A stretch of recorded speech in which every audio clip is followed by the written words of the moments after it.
बात बीजेपी के झंडे वाले स्कॉर्पियो पर टीवी 9 के खुलासे की करते हैं। जी हां, बाबा के आश्रम के पास देखिए स्कॉर्पियो पर बड़ा खुलासा।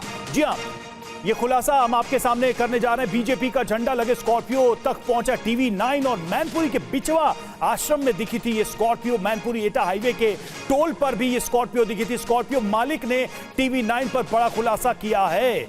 तो ये देखिए वो वही स्कॉर्पियो जिसका हम जिक्र कर रहे हैं, मैनपुरी हाईवे के टोल पर ये दिखी थी, बिचवा आश्रम के पास दिखी थी और इसको हमने ट्रैक किया, टीवी 9 ने ट्रैक किया। स्कॉर्पियो के मालिक ने बड़ा खुलासा किया है टीवी 9 पर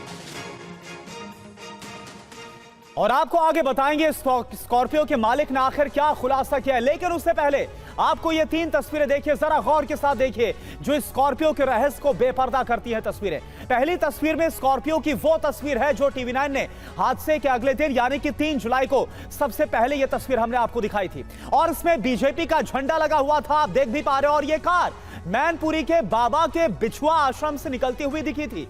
दूसरी तस्वीर वो है जो कि एटा मैनपुरी हाईवे के टोल के सीसीटीवी में कैद हुई थी। संवाददाता विपिन चौबे ने यह एक्सक्लूसिव खुलासा आपके सामने किया था। और तीसरी तस्वीर उस वक्त की है जब कार मालिक के पास टीवी 9 पहुंचा था। तो ये 3 तस्वीरें इस वक्त आपको दिखा रहे हैं। पहली तस्वीर में बिछुआ आश्रम के पास, दूसरी तस्वीर जो है वहां पर टोल के पास यही गाड़ी नजर आ रही है।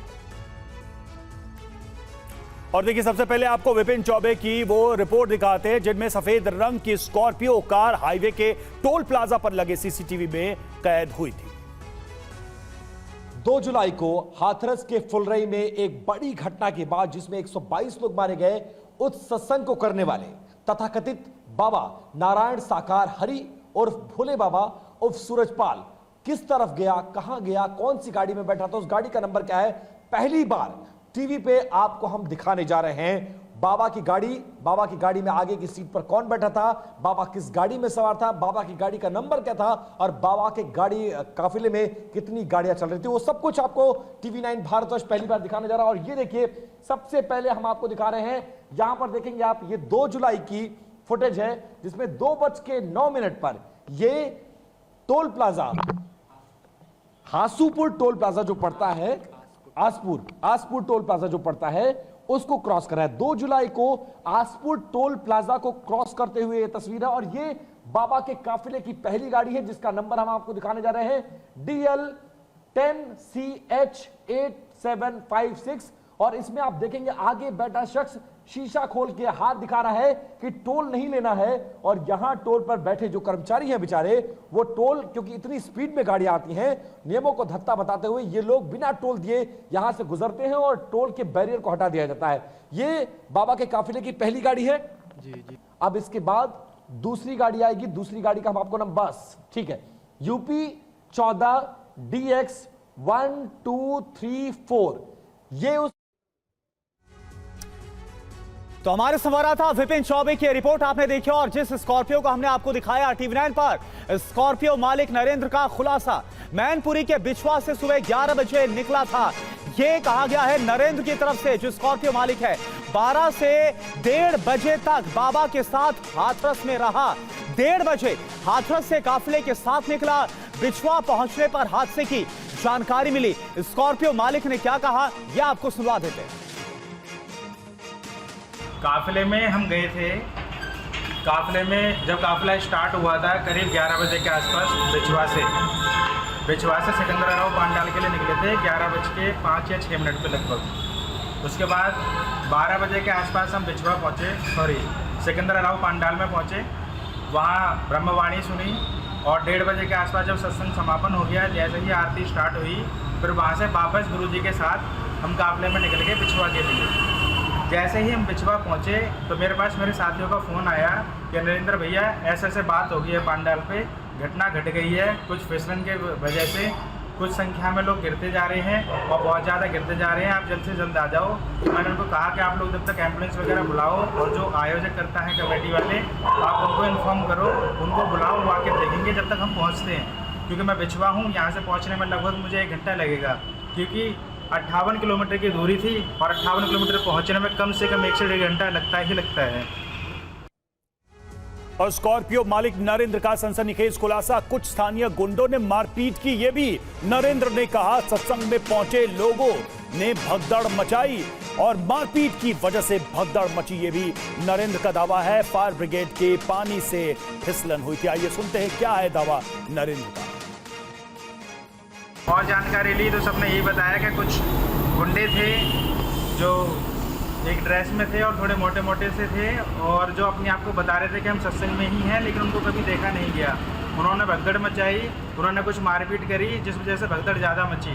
और वहीं फिर उस भगदड़ को ख़त्म करने के लिए जो फायर ब्रिगेड की गाड़ी थी, उन्होंने अपना प्रेशर चलाया।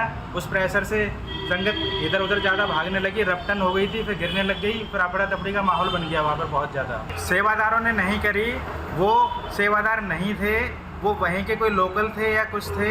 हमारे एटा में भी कुछ है जिन्होंने लाइव देखा था कि वो कौन लोग थे, तो वो कह रहे हैं कि अगर हमें दिखाया जाएगा तो हम उनको पहचान भी सकते हैं।